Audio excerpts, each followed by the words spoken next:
വചനയാത്ര ഉൽപ്പത്തി 6-ാം അധ്യായം. തിന്മ വർദ്ധിക്കുന്നു. മനുഷ്യർ ഭൂമിയിൽ പെരുകാൻ തുടങ്ങുകയും അവർക്ക് പുത്രിമാർ ജനിക്കുകയും ചെയ്തപ്പോൾ മനുഷ്യപുത്രിമാർ അഴകുള്ളവരാണ് എന്ന് കണ്ട് ദൈവപുത്രന്മാർ തങ്ങൾക്ക് ഇഷ്ടപ്പെട്ടവരെയെല്ലാം ഭാര്യമാരായി സ്വീകരിച്ചു. അപ്പോൾ ദൈവമായ കർത്താവ് പറഞ്ഞു, എൻ്റെ ചൈതന്യം മനുഷ്യനിൽ എന്നേക്കും നിലനിൽക്കുകയില്ല. അവൻ ജഡമാണ്. അവൻ്റെ ആയുസ്സ് 120 വർഷമായിരിക്കും.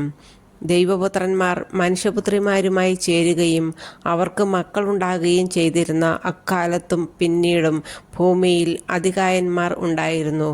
അവരാണ് പുരാതന കാലത്തെ പ്രസിദ്ധിയാർജിച്ച പ്രബലന്മാർ.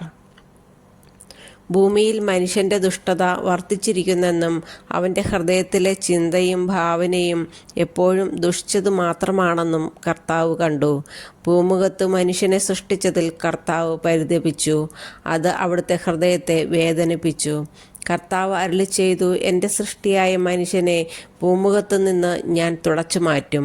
മനുഷ്യനെയും മൃഗങ്ങളെയും ഇഴജന്തുക്കളെയും ആകാശത്തിലെ പറവകളെയും ഞാൻ നാമാവശേഷമാക്കും. അവയെ സൃഷ്ടിച്ചതിൽ ഞാൻ ദുഃഖിക്കുന്നു. എന്നാൽ നോഹ കർത്താവിൻ്റെ പ്രീതിക്ക് പാത്രമായി. ഇതാണ് നോഹയുടെ വംശാവലി.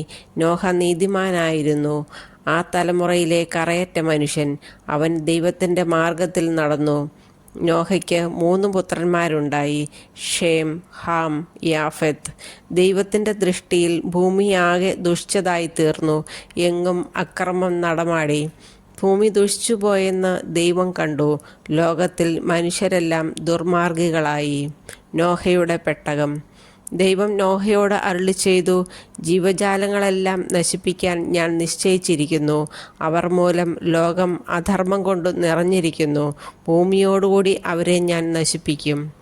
ഗോഫർ മരം കൊണ്ട് നീയൊരു പെട്ടകമുണ്ടാക്കുക. അതിൽ മുറികൾ തിരിക്കുക.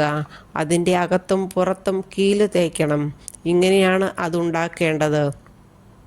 300 മുഴം നീളം, 50 മുഴം വീതി, 30 മുഴം ഉയരം.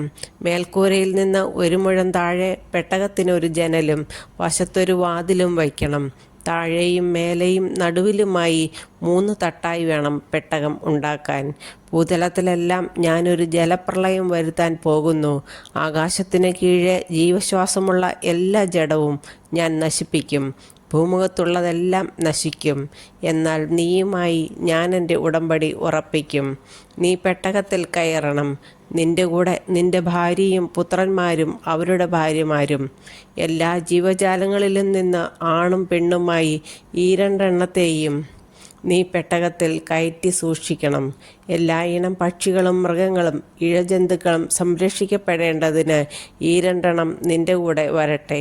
നിനക്കും അവയ്ക്കും ആഹാരത്തിനു വേണ്ടി എല്ലാത്തരം ഭക്ഷണവും ശേഖരിച്ചു വയ്ക്കണം. ദൈവം കൽപ്പിച്ചതുപോലെ തന്നെ നോഹ പ്രവർത്തിച്ചു.